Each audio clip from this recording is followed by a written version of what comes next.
안녕하십니까. 네, 오늘부터 저희 문제풀이 시간이고요. 강의 진행은 어떻게 되냐면, 여기에 지금 풋볼 민법이라고 있는 거 있죠. 네, 요게 총 8장입니다. 페이지로는 15페이지고, 그러니까 첫 시간에는 요거를 한 장씩 할 겁니다. 무슨 말씀 아시겠죠? 우리가 8회에 걸쳐서 하니까. 그리고 저기 정답으로만 해서 한 40점에서 50점 정도까지 여기서 정답은 다 나옵니다, 여러분. 그러니까 제가 가장 아끼는 자료니까 여러분들 같이 이렇게 잘 정리를 하시면 되겠습니다. 그리고 숫자 자체는 억지로 외우시려고 할 필요는 없습니다. 왜냐하면 빠져 있는 것도 있을 수도 있는 거니까 그냥 비교해서 정리해 보는 겁니다. 자, 오늘 이제 1대1에 있는 것들 쭉 보겠습니다. 첫 번째 박스를 보시면 무권리자의 의무 부담 행위, 요거는 유효하죠. 그러나 무권리자의 처분 행위는 무효가 된다는 것. 처분 행위를 하려면 뭐가 있어야 된다? 처분권이 있어야 한다라는 것. 네, 그 내용을 생각을 하시면 되겠습니다. 잠깐 5페이지 가셔가지고 1대2의 첫 번째 질문 한번 봐보십시오. 5페이지. 아니요. 지금 여기하고 연관된 거는 미리 말씀드립니다. 5페이지에 이제 스코어 1대2 첫 번째 보시면 타인의 권리의 매매에 해당하는지 여부 나와 있죠. 확인하셨나요? 지금 5페이지에 스코어 1대2 가고 제일 위에 보시면 타인의 권리의 매매에 해당 여부가 나와 있습니다. 먼저 우측에 해당하지 않는 것. 방금 처분행위를 할 때는 처분권이 있어야 된다고 그랬죠. 그런데 의무 부담행위 할 때는 처분권이 없어도 상관이 없다. 그런데 거기 보시는 것처럼 유효한 명의 신탁에서 남편, 신탁자가 매도를 하였다. 다음, 믿음기 매수인, 저희 할아버지가 매도하였다. 그러면 이 사람들은 소유자는 아닙니다. 되셨나요? 그러나 위에서 보시는 것처럼 뭐가 있다? 처분권이 있다라는 것. 처분권이 있으니까 이 사람들이 한 매매 계약은 타인의 권리의 매매다 아니다? 아니다라는 것. 네, 그렇게 봐두시면 되겠습니다. 그런데 왼쪽을 보게 되면 글자 활자체가 다르죠. 그래서 제일 위에 아까 우리 소개에 제일 뭐라고 나오면 궁서체는 미출 판례다 이렇게 적어져 있습니다. 자, 그래서 매매의 목적이 된 권리가 매도인과 타인의 공유인 경우, 이거 이야기하는 거죠.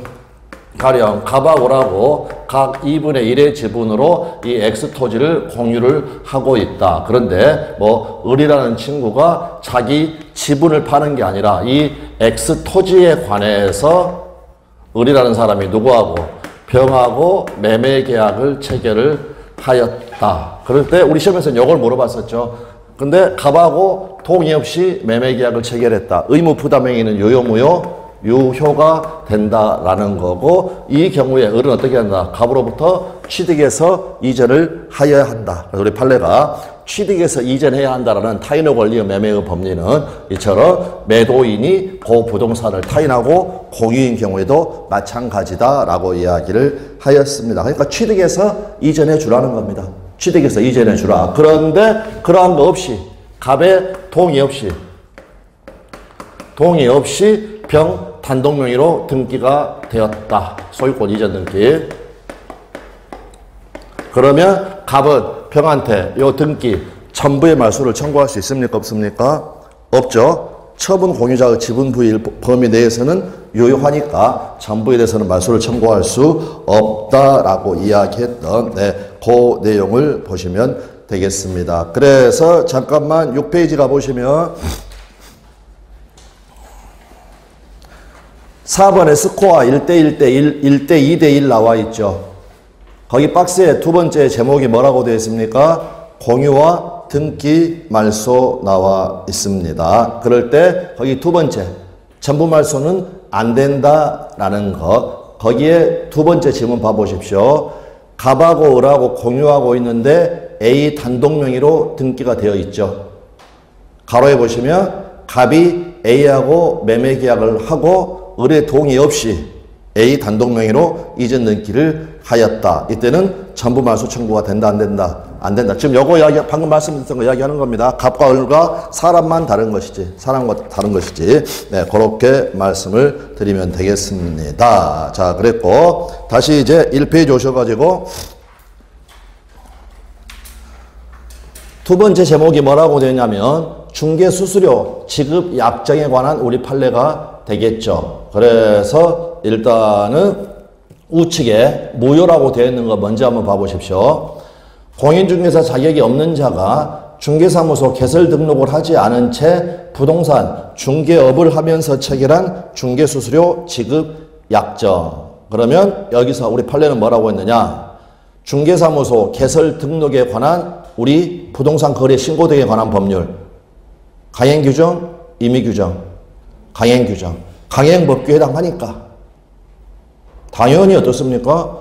개설 등록을 하려면 시험 합격해야 되고 중개사 아닌 자는 못하는 거고 그래서 이제 형사처벌을 받는데 그가 체결한 중개수수료 지급 약정의 사법상 효력은 어떻게 할 것인가 여러 가지를 쫙 판단한 다음에 강행법규 위반해서 무효다라고 이야기를 하였습니다. 개설 등록에 관한 규정. 그런데 우리 시험에 출제가 됐던 건 왼쪽 판례가 기출이 되었죠. 비교 판례죠.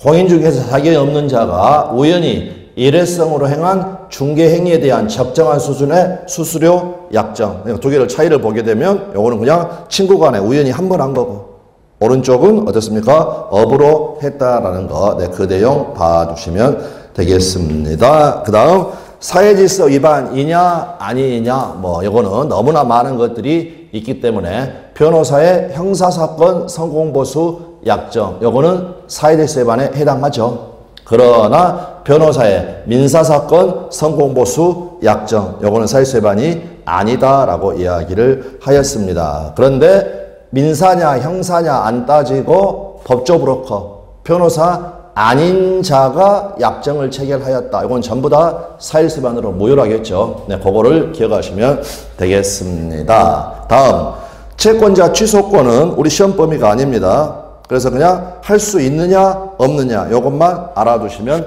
됩니다. 두 군데 나온다고 그랬습니다. 이 통정허위표시에서는 채권자 취소권 되고 이중매매에서는 채권자 취소권 된다 안 된다? 안 된다 라는 거. 시험에서 이유는 물어보진 않았지만 이중매매에서 안 되는 이유는 뭐라고 그랬습니까? 예, 채권자 취소권은 금전 채권자한테만 됩니다. 통정허위 표시는 금전 채권자, 이중매매는 금전 채권자가 아니라고 그랬죠. 그래서 그 이유까지는 물어보지는 않았지만 그렇게 봐주시면 되겠고 그 다음에 이중매매와 지금 방금 말씀드렸던 것은 채권자 취소권 요걸 이야기하는 거고 다시 한번 이중매매와 관련해서 결국 배임행위 적극가담으로 무효인 경우에 채무자가 등기 받아오는 방법은 뭐로만 된다? 대위로만 된다라는 거. 대위로만 되니까 방금 확인했던 거 채권자 취소권 된다 안 된다? 안 된다. 대위로만 되니까 직접 된다 안 된다? 안 된다라는 것까지 같이 적어놨습니다. 자, 그래서 이중매매에서는 채권자 취소권 안 됩니다. 그럴 때 가로에서 보시는 것처럼 대위로만 되니까 직접은 된다 안 된다? 안 된다. 대위로만 되니까 채권자 취소권 된다 안 된다? 안 된다라는 걸 확인하시면 되겠습니다. 그리고 통정허위 표시 사례. 여러분 통정허위 표시 이렇게 적어져 있었을 때 이거는 통정허위 표시 전형적인 우리 그 사례를 이야기하는 겁니다. 금전 채권자 A가 돈 빌려준 거 있었죠. 요 강제 집행을 피하기 위해서 가장매매하고 등기하였다. 이 사람은 지금 금전 채권자입니다. 그래서 A가 할 수 있는 방법은 어떤 방법들이 있다고 그랬습니까? 방금 봤던 것처럼 사회행위에 해당한다면 요 가장매매를 뭐 할 수 있다?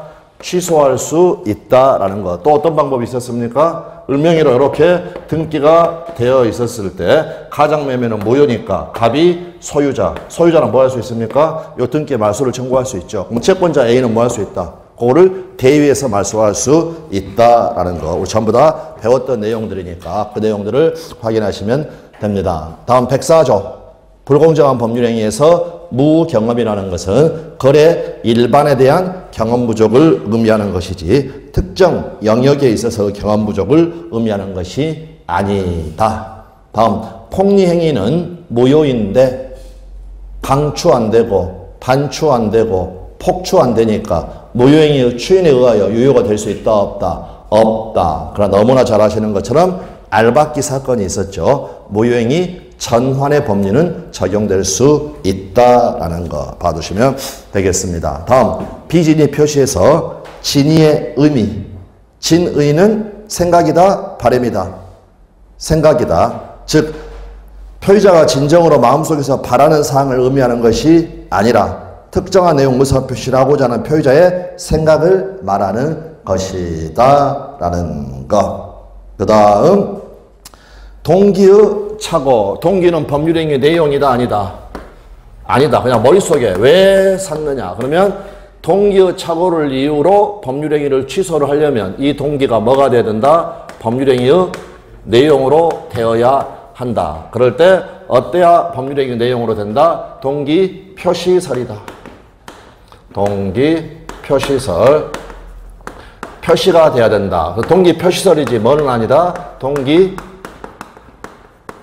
합의설은 아니다. 합의까지 이뤄질 필요는 없다라는 거. 그 내용 생각하시면 되겠고, 그 다음에 표시가 필요 없는 또 예외적인 경우는 뭐였습니까? 상대방이 유발 제공했을 때는 표시가 필요가 없다라는 거. 그 내용을 생각하시면 됩니다. 그래서 동기의 착오, 동기 표시, 표시가 되어야 한다라는 거. 근데 가로에서 보시는 것처럼 상대방에 의하여 유발 제공된 경우에는 그때는 표시가 필요하다, 필요치 않다. 필요치 않다라는 것. 그러나 그 동기를 의사표시 내용으로 삼을 것을 상대방과 합의할 필요까지는 없다. 그래서 우리가 동기 표시설이지 동기 합의설은 아니다라고 이야기를 하였습니다. 그리고 이제 여러분들이 이걸 계속 가지고 앞으로 반복하시면서 복습을 하셔야 되는데 요 문장 자체가 쭉 읽었는데 뭐 암호처럼 보인다.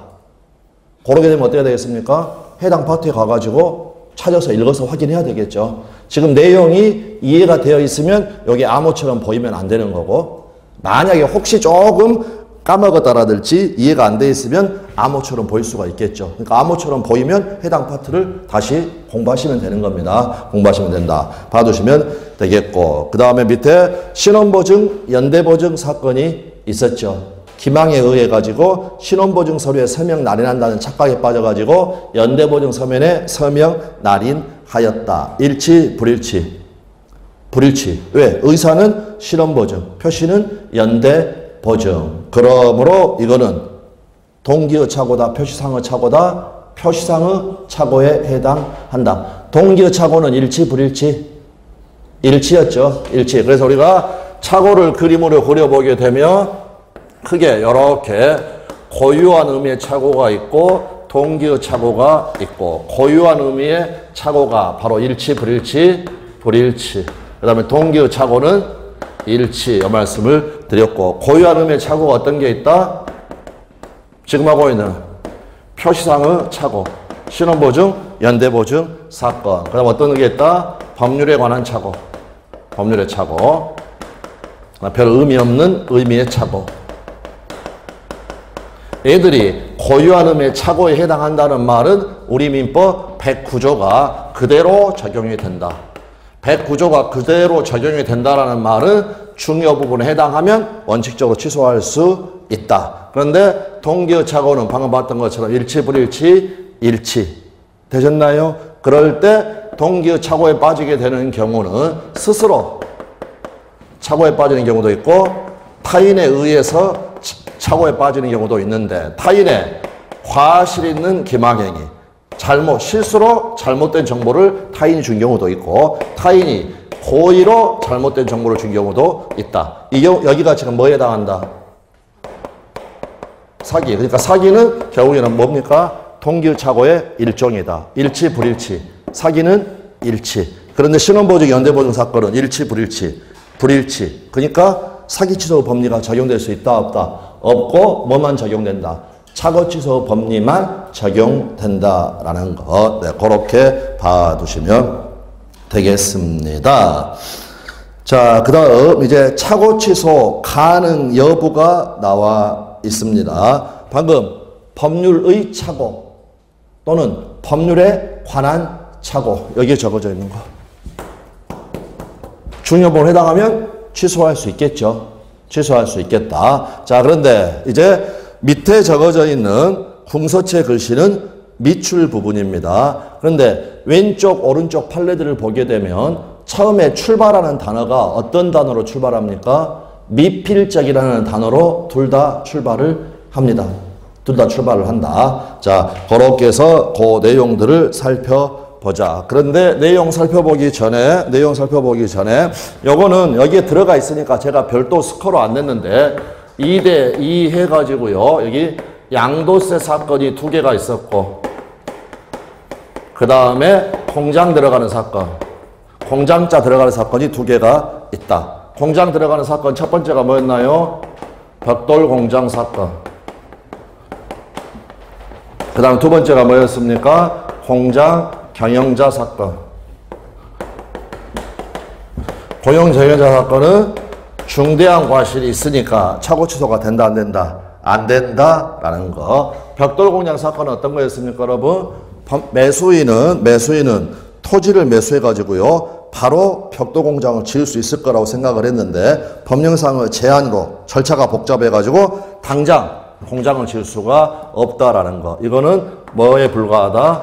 동기의 착오가 될 수가 있다라고 판례가 이야기를 하였고, 어찌됐건 공장자 들어가는 것은 착오 취소가 된다, 안 된다? 안 된다라고 입문 때부터 말씀드렸던, 초 1할 때부터 말씀드렸던 겁니다. 그런데 양도세는 가진 자가 낸다. 법은 가진 자의 편이다. 가진 자가 착오를 이루 취소한다고 했을 때는 다 봐도 좋다. 첫 번째가 뭐냐? 양도세 부과 여부에 관한 착오. 두 번째가 뭐냐? 양도세액에 관한 착오. 양도세 부과 여부에 관한 착오가 뭐라고, 판례가 뭐라고 그랬습니까? 법률에 관한 착오. 거기 법률에 관한 착오 해가지고 제가 가로에서 양도세 부과 여부라고 적어져 있죠. 시험에는 양도세란 말이 나온다, 안 나온다? 안 나온다. 양도세가 부과될 것인데도 부과되지 않은 것으로 오인하였다. 이게 법률의 착오. 취소된다, 안 된다? 된다라고 이야기를 하였다라는 겁니다. 그러면 밑에 양도세액에 관한 착오.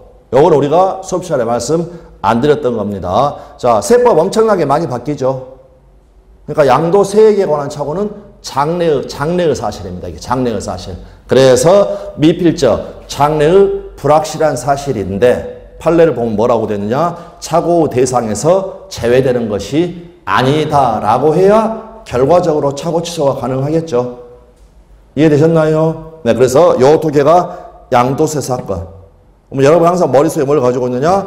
양도세 사건이 2개가 있는데 전부 다 착오 취소가 긍정이 되었다. 그 다음에 시험에는 양도세라는 표현은 안 나온다. 그러니까 그 말이 무슨 말인가 이거를 확인해 주시면 된다라는 겁니다. 오른쪽에 가시게 되면 벽돌 공장 사건이 나와 있죠.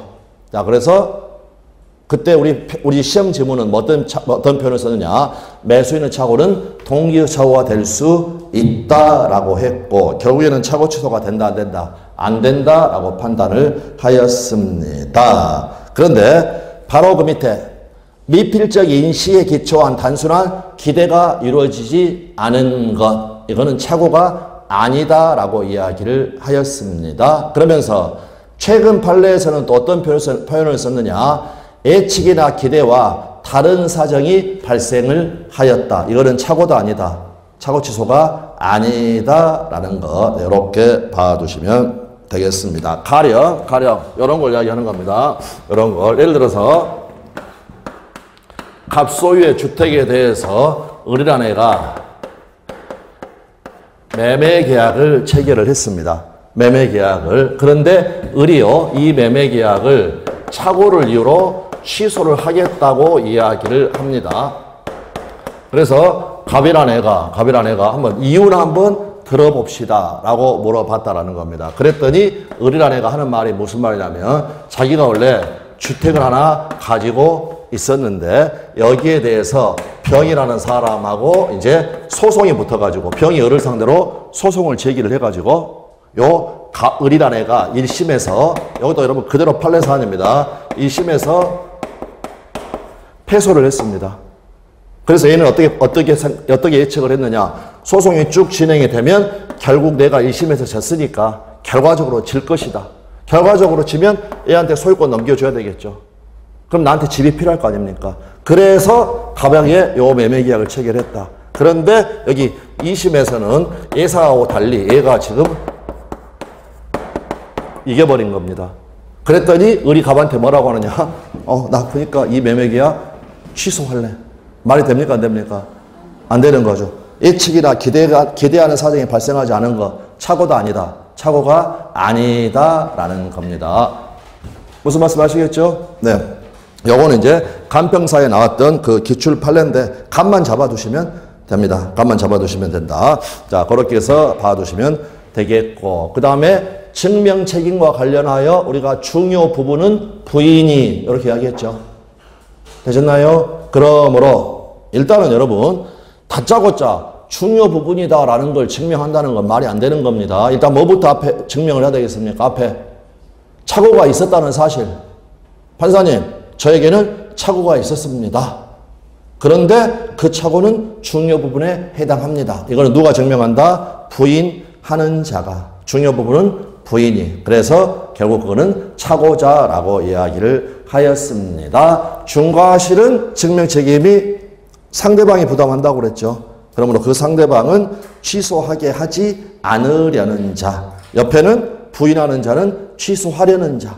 취소하려는 자. 네, 그렇게 봐두시면 되겠습니다. 다음, 제3자 사기에 해당하는지 여부. 그랬을 때 우리 판례사는 두 가지가 있다. 하나는 은행 출장 소장 사건. 거기에 대리.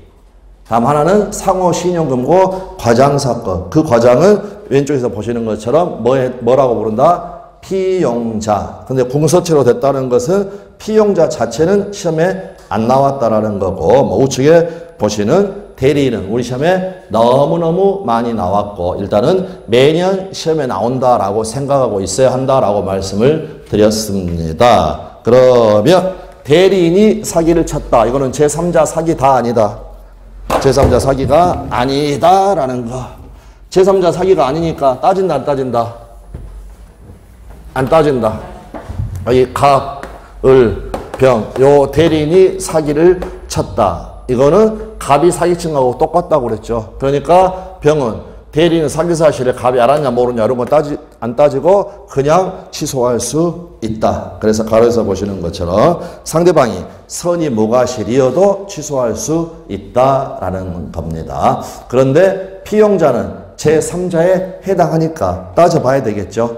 그래서 상대방이 선의 무과실이라면 취소할 수 있다 없다? 없다라는 것. 알았거나 알 수 있었던 경우에 하나여 취소할 수 있다라는 거 봐두시면 되겠습니다. 다음, 착오와 사기에 있어서 요건인지 여부 나와 있고요. 자, 착오에서 중요 부분에 해당하려면 경제적 불이익이 있어야 되겠죠.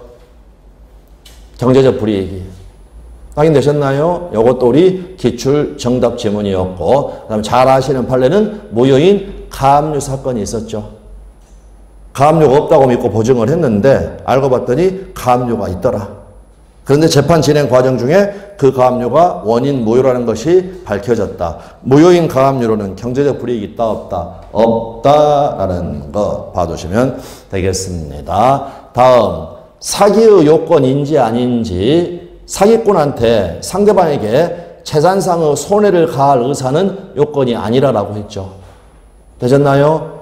그거는 뭘 가지고 이해하자고 그러냐면 가로에 나와 있는 쓰레기 매립장 사건을 가지고 이해를 하자. 쓰레기 매립장 분양했죠. 얼마에 분양받았나요? 1억 원에 분양받았습니다. 그런데 쓰레기 매립장의 건설 예정이라는 사실을 알려주지 않았죠.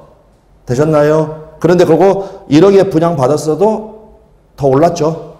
1억 5천만 원 됐습니다. 경제적 이익이 있죠. 경제적 이익이 있어도 어떻게 할 수 있다? 취소할 수 있다. 그러니까 재산상 손해를 가할 의사 같은 건 요건이다 아니다?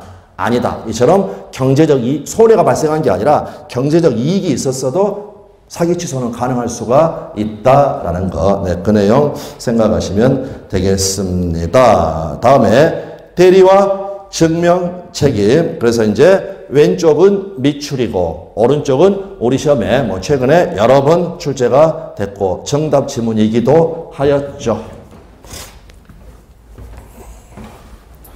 예를 들면 갑소의 부동산을 병이 매수를 했는데 갑하고 매매계약을 한 게 아니라 을이라는 사람을 통해 가지고 매매계약을 체결을 하였다. 그럴 때 병이 갑한테 이 매매를 원인으로 소유권 이전이기를 청구하고자 하는데 을에게 대리권이 있었냐 없었냐가 다퉈지고 있다. 누가 증명 책임을 부담을 하느냐? 당연히 병이 부담을 합니다. 왜 당연히 병이 부담합니까? 법에 적어져 있으니까. 되셨나요? 대리인일 것이 법에 적어져 있다. 114조에가. 그러니까 요 병이라는 사람이 대리권의 존재를 증명을 하여야 한다. 그런데 우리 시험에서 나왔던 것은 요게 아니라 갑소의 부동산에 대해서 을을 통해 대해서 매매계약이 있었고 이 매매를 원인으로 을로부터 병이 소유권 이전했기를 격려를 받았다. 그러면 등기의 추정력. 등기의 추정력에 의하여 을의 대리권의 존재가 뭐가 된다? 추정이 된다. 존재가 추정이 되니까 등기 명의인 병이 증명할 필요가 없겠죠. 그래서 왼쪽을 보시면 그대로 판례 제목, 판례 내용입니다. 대리권의 존재는 그 효과를 주장하는 사람이 증명을 하여야 한다. 되셨나요? 그와 비교해야 될 것 우측에 있죠. 대리에 의한 매매계약을 원인으로 소유권 이전기가 격려가 되었다. 대리권의 존재가 추정이 된다. 그러므로 전 등기 명의인이 우리 근으로 따진다면 갑이 대리권의 부존재를 증명하여야 한다라는 거. 네, 그렇게 봐두시면 되겠습니다. 다음 우리 시험에는 심부름꾼 사자가 딱 2번 나옵니다. 그래서 사자 표현들에서 나오죠. 사자는 된다 안 된다?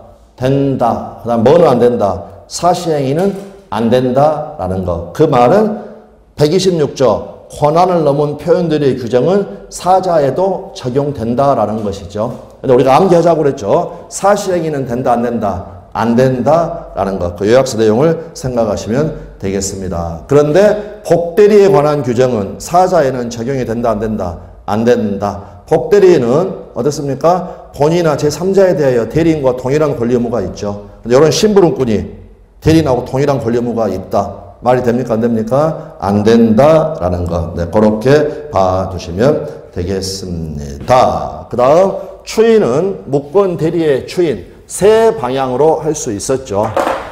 그래서 이게 갑, 을, 병. 대리권 없는 아들이 사고를 쳤다. 그래서 이렇게 을한테 할 수도 있고 병한테 할 수도 있고 그다음 만약에 권리가 양도가 됐다면 그 양수인 법률관계의 승계한테도 할 수가 있는데 결국에는 이제 우리가 알고자 하는 것은 132조 아들한테 추인을 하였다. 근데 먼저 생각해 볼 것 추인은 단독행위죠. 단독행위니까 무권 대리나 병에 동의나 승낙은 필요합니까? 필요하지 않습니까? 필요치 않죠. 단독행위인데 얘한테 추인했을 때는 어떻게 처리가 된다? 병이 이 사실을 알았냐? 몰랐냐? 알았다면 이미 유효가 돼버린 겁니다. 그러니까 갑은 병한테 추인의 요건을 주장할 수 있다. 몰랐으면 주장할 수 없다라는 거. 그래서 거기 보시면 무권 대리인에게 추인하는 경우에 그 사실에 대하여 상대방이 선이라면 본인은 대항할 수 있다 없다? 없다. 그 말은 추인의 효과를 주장할 수 있다 없다? 없다라는 거. 그러나 오른쪽 무권 대리인에게 추인한 사실을 상대방이 알았다면 대항할 수 있다. 대항할 수 있다는 말은 추인의 효과를 주장할 수 있다. 그 다음 우리 시험에서는 추인의 효과를 주장할 수 있다는 말은 우리 사례에서는 갑은 병한테 뭘 할 수 있다? 대금의 지급을 청구할 수 있다. 추인은 단독행위니까 네, 그렇게 봐두시면 되겠습니다. 그 다음 무권 대리에서 상대방이 대리권 없다는 사실을 알았다. 그랬을 때 병 어떻습니까? 최고는 선악 불문이었죠. 철회는 원칙적으로 할 수 있는데 악이면 철회할 수 있다 없다? 없다라는 거. 네, 그렇게 봐두시면 되겠습니다. 그 다음에 143조 추인의 방법과 효가 나와 있습니다. 우리가 추인, 무무추, 무권대리나 무권 처분의 추인. 다음 모추, 모유행위의 추인. 취추, 취소할 수 법률행위의 추인. 그러면 취소할 수 있는 법률행위를 추인하였다. 이거는 다른 말로 하게 되면 취소권 포기라고 그랬죠. 그러니까 추인 후에는 취소할 수 있다, 없다? 없다라는 거. 자, 그러면 그 밑에 나와 있는 걸 적어보면 지금 말씀드린 거 잘 이해하십시오. 물론 다 기출입니다. 방금 봤던 것처럼 취소할 수 있는 법률행위를 추인하였다. 추인 후에는 취소할 수 있다, 없다? 없다라는 겁니다. 그런데 지금 제가 말씀드리는 내용 너무나 당연한 겁니다. 취추가 아니라 취취입니다. 이 말은 뭐 했다는 겁니까? 취소할 수 있는 법률행위를 뭐 했다는 겁니까? 취소했다라는 거죠. 되셨나요? 그 다음에 추인이 가능하겠는가? 그러면 그냥 다짜고짜 된다 안 된다 결론하지 마시고 추인의 종류가 뭐가 있습니까? 방금 말씀드렸던 것처럼 무무추 있고 그 다음에 무추 있고 취추 있고 법추 있는데 지금 이런 말도 안 되는 거고 우리 민법에는 뭐가 있습니까? 모유행위의 추인이라는 제도가 있죠. 취소할 수 있는 법률행위를 취소를 하게 되면 효과가 뭐가 됩니까? 무효. 그런데 우리 민법은 어떤 제도가 있다? 모유행위 추인 제도가 있죠. 그러니까 모유행위 추인은 가능하다라는 겁니다. 자, 그래서 다시 한번 왼쪽 보시면 취추 후에 취소는 된다, 안 된다? 안 된다. 그런데 오른쪽 보시면 취추 후에 추인은 가능하다. 그 추인의 정체는 오른쪽 제목에 보시는 것처럼 뭐에 해당한다? 무효행위 추인, 무추에다 표시해놨죠.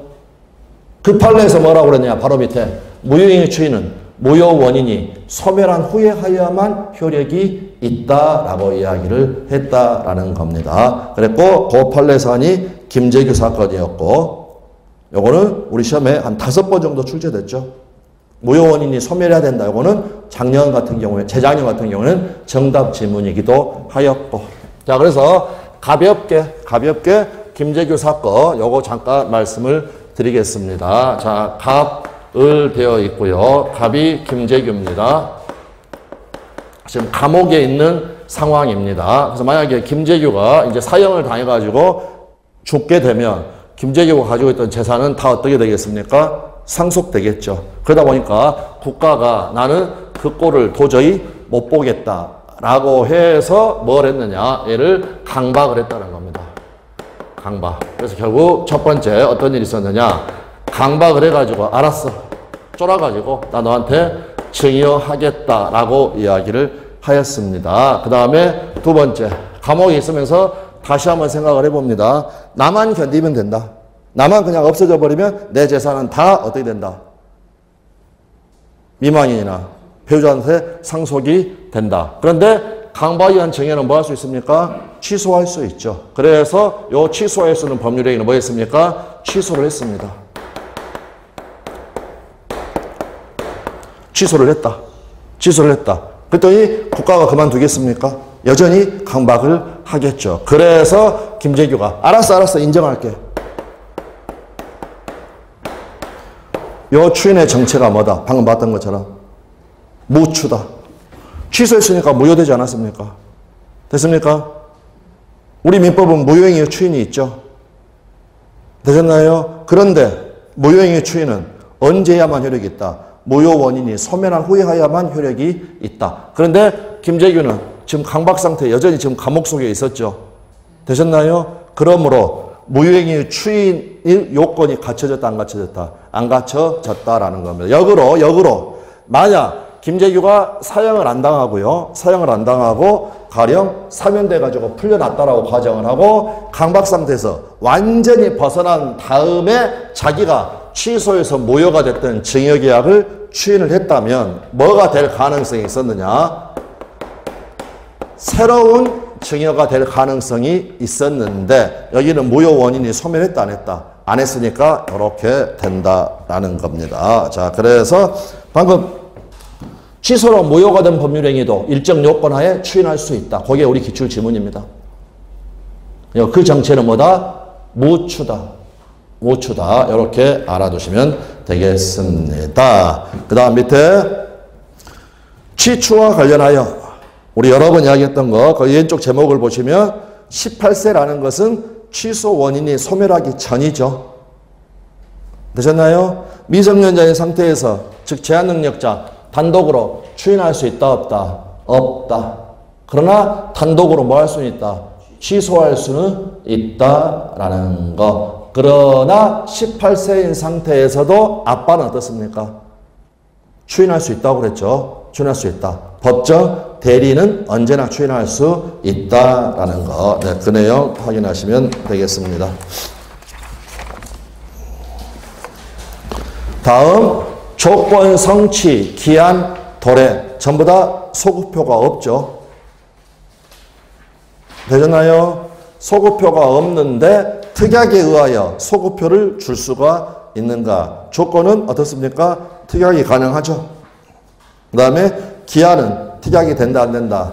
안 된다라는 거. 네, 그 내용을 봐주시면 되겠습니다. 그 다음 조건과 증명 책임 나와 있고요. 거기가 지문이 2개가 나와 있는데 아래 지문부터 먼저 읽어야 된다고 그랬죠.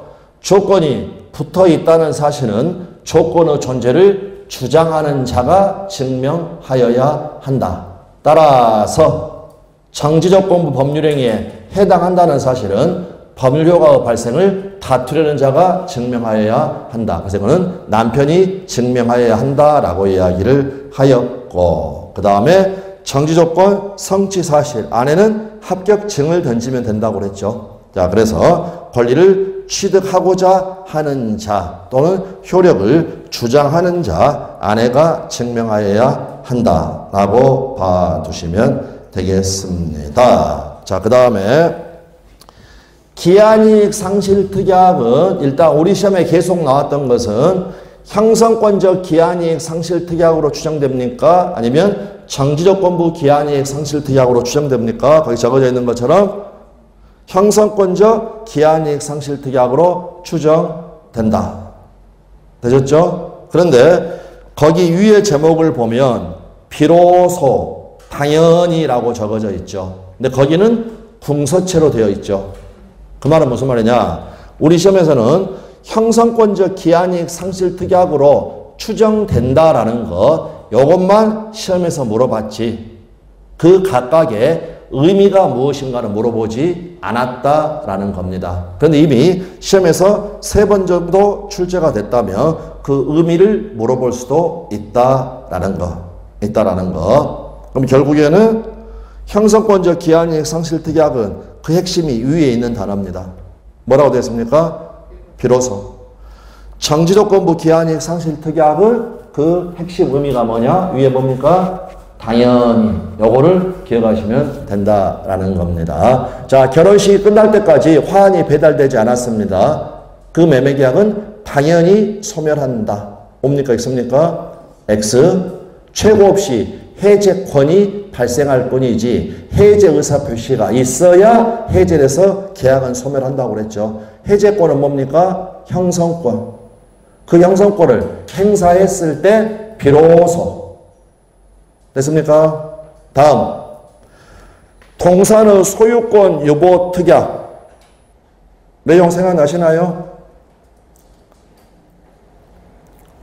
건축 자재상이 건축업자 을한테 외상으로 물건 판 거 있었죠. 자재. 그러면서 뭘 했다? 소유권 유보 특약을 하였다. 대금이 완납될 때까지는 소유권이 누구한테 유보되어 있다? 매도인에게 유보되어 있다. 그러면 매수인이 만약에 대금을 다 지급했다.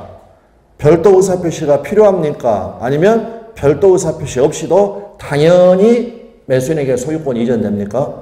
당연히. 예를 들어서 아내가 시험에 합격하면 자동차 주겠다라고 했습니다. 그런데 시험에 합격했습니다. 정지조건이 성취가 됐죠.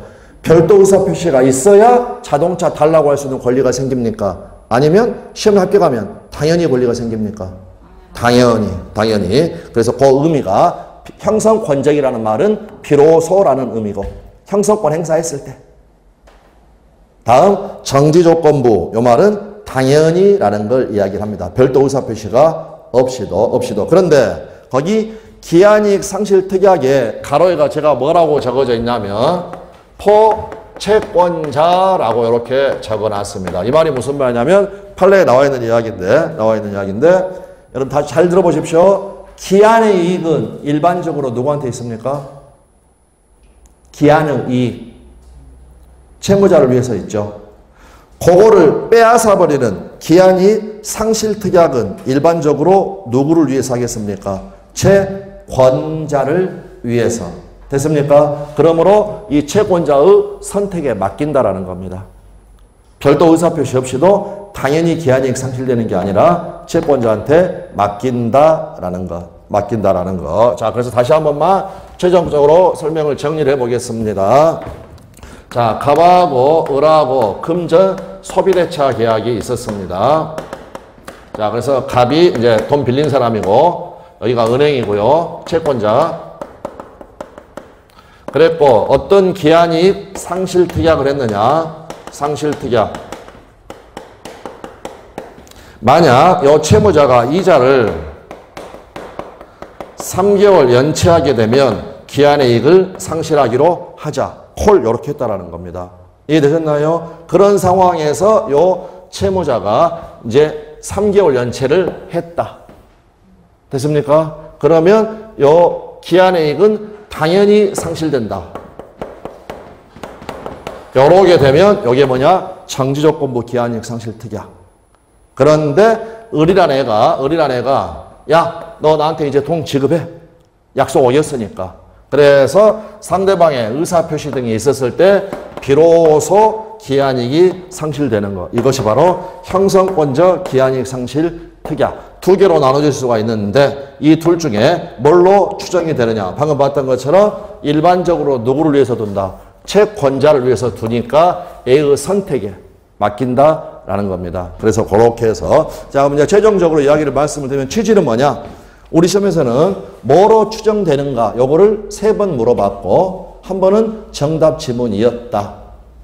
그러면 아주 많이 나온 판례니까 최소한 형성권적 기한이익 상실 특약의 의미가 뭐고 정지조건부 기한이익 상실 특약의 의미가 뭔지 정도는 이제는 알아둬야 하지 않을까. 형성권적은 비로소, 정지조건부는 당연히 그 내용이 된다라는 겁니다. 자, 그 다음에 무단 신축 건물주, 아래는 임차인, 건물주를 상대로 뭐를 할 수 있다? 철거를 청구할 수는 있다. 더 정확하게는 철거 및 대지인도를 청구를 하는 것이죠. 그러나 그 친구한테 뭘 할 수는 없다? 퇴거를 청구할 수는 없다. 근데 뒤집어서 그 무단 건축물에 임차하고 있는 임차인을 상대로 철거 청구는 된다, 안 된다? 안 되지만 뭐는 가능하다?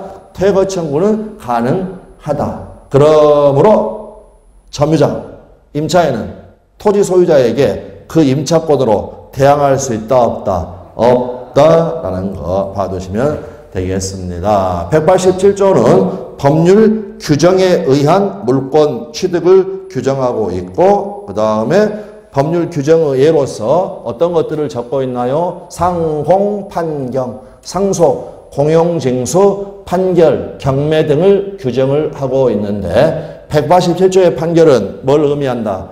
형성 판결을 의미하는 것이지 이행 판결을 의미하는 것이 아니죠. 그래서 형성 판결의 경우에는 187조에 따라 등기가 필요하다, 필요치 않다, 필요치 않다. 그러나 이행 판결의 경우에는 뭐가 있어야 된다? 등기가 있어야 한다라는 거 이렇게 봐두시면 되겠습니다. 다음 동산 소유권 유보와 보상 여부.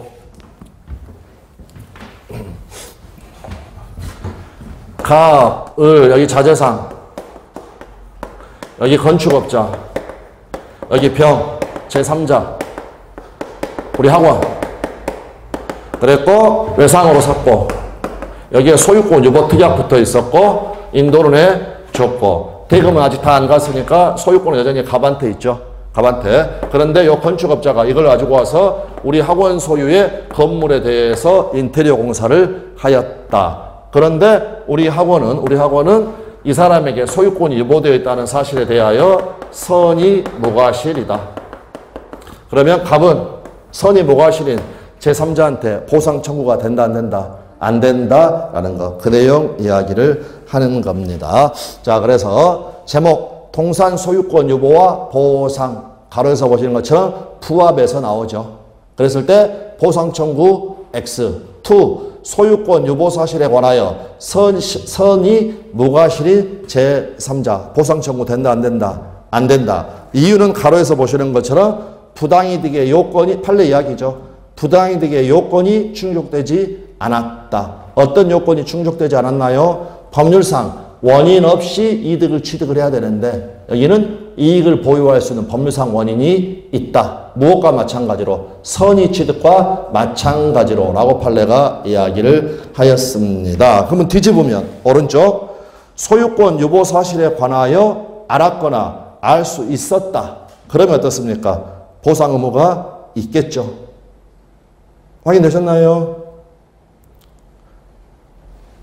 선의 무과실일 때 보상 청구 못하니까 알았거나 알 수 있었을 때는 보상을 청구할 수가 있다라는 겁니다. 그런데 그 밑에 가로에 적어져 있는 거 이것도 우리 시험 정답 질문이었죠. 병이 알았냐 몰랐냐 이런 걸 안 따지고 그 자제 공사해버린 자제는 뭐한다? 부합한다라는 것. 그래서 제3자의 선이야기 여부는 불문하고 뭐는 한다? 부합은 한다. 우리 묻지 마라 7공주.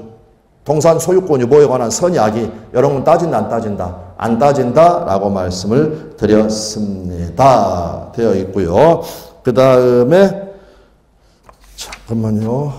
시간은 지금 부족한 건 아닌데 여기 지금 1대1에가 이제 설명할 것들이 좀 있어가지고 점유자와 회복자의 관계 적용 여부 나와 있는 거 아주 중요하다고 여러 번 말씀을 드렸죠. 무효인 매매계약의 매수인이 점유 목적물에 비용을 지출하였다. 그러면 이 매수인은 본권, 점유할 권리가 있다 없다? 없다. 없으니까 점유자 회복자 관계가 적용이 된다라는 거. 그래서 갑을 매매, 그 다음에 인도. 그래서 을이 점유하고 있는데 요 매매가 뭐였다? 무효였다. 그런데 요 을이 그 인도받은 매매 목적물에 비용을 투입을 하였다. 그럼 비용 투입 당시 소유자가 누구인지 상관없이 이게 만약 양도가 되었다. 그러면 요 양수인한테 비용 상환을 청구할 수 있다. 되셨나요? 그런데 비교 판례 있었죠. 뭐였나요? 임대차 사례였죠. 갑하고 을하고 임대차가 있었다. 그리고 을이란 애가 인도받았고 임차 목적물에 비용을 투입을 하였다. 이때는 임대차가 있으니까 을에게 점유할 권리가 있었죠. 점유할 권리가 있었을 때는 뭐가 적용이 된다?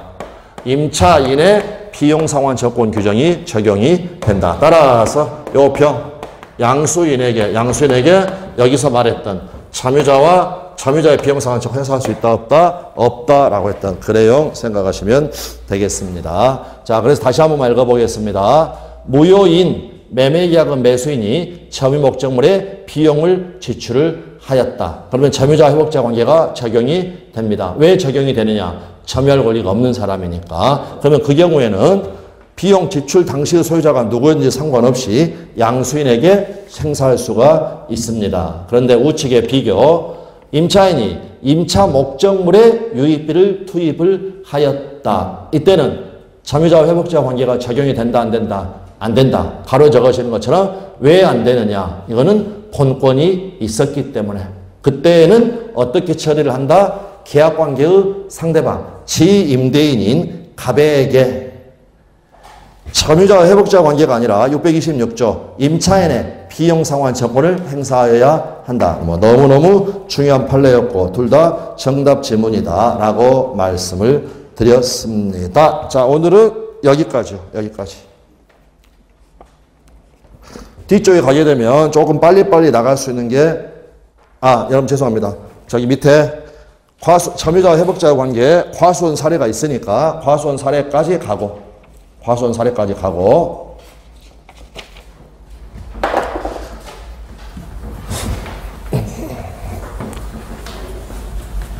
자, 과수원 사례를 생각을 해보면 갑이 소유하고 있는 과수원을 을이 관계서를 위조해서 지 앞으로 등기를 한 다음에 병하고 매매계약을 체결을 하고 대금 지급받고 인도해 주고 그 다음에 병 명의로 소유권 이전지까지 경료를 해 주었다. 그럼 병이라는 사람은 갑의 과수원을 점유할 권리가 없는 사람이었죠. 그랬을 때, 자, 이 사람은 을을 소유자라고 믿었으니까 오신 소유권자로서 선이 점유자였고, 그 다음에 알았다는 등의 특단의 사정이 없으니까 번호는 성질에 따라서 이 사람은 무슨 자주였다?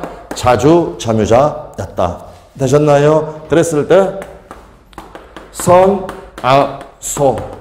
선의 점유자라도 본권에 관한 소에서 패소가 된 때는 그 소가 제기된 때로부터 악의 점유자로 본다. 그래서 결국 02년 소 제기 시점이 02년 4월 1일이었으니까 이때부터는 뭐가 된다? 악의로 간주가 된다라고 했습니다. 됐습니까? 그 다음에 자주 점유자도 일정한 경우에는 타주로 바뀔 수 있다고 그랬죠. 어떤 경우입니까? 어떤 경우? 의무를 부담하는 경우라고 그랬죠. 기억나시나요? 전혀 안 나시나요? 다음 시간에 할 걸 그랬나요? 자, 먼저 여기를 확인하고 그냥 지금 기억 안 나셔도 상관없습니다. 중요한 거니까 기억해야 된다. 알아야 된다라는 거. 요약서에 자주점이 타주점이 한번 가보십시오.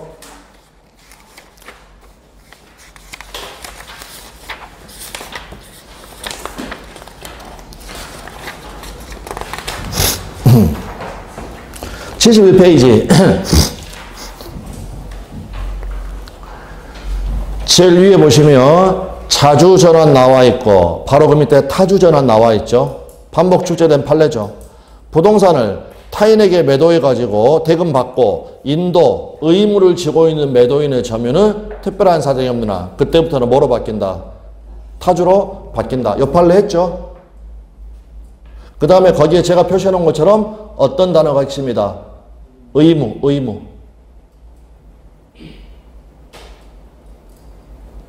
됐습니까? 네, 그럼 답 다 나왔죠. 거기 의무에다가 표시를 해둔 이유는 요 판례 때문에 요 판례. 자, 보십시오. 을이 지금 병한테 소유권에 기해서 소유물 반환 청구하고 등기 말소 청구했습니다. 그래서 03년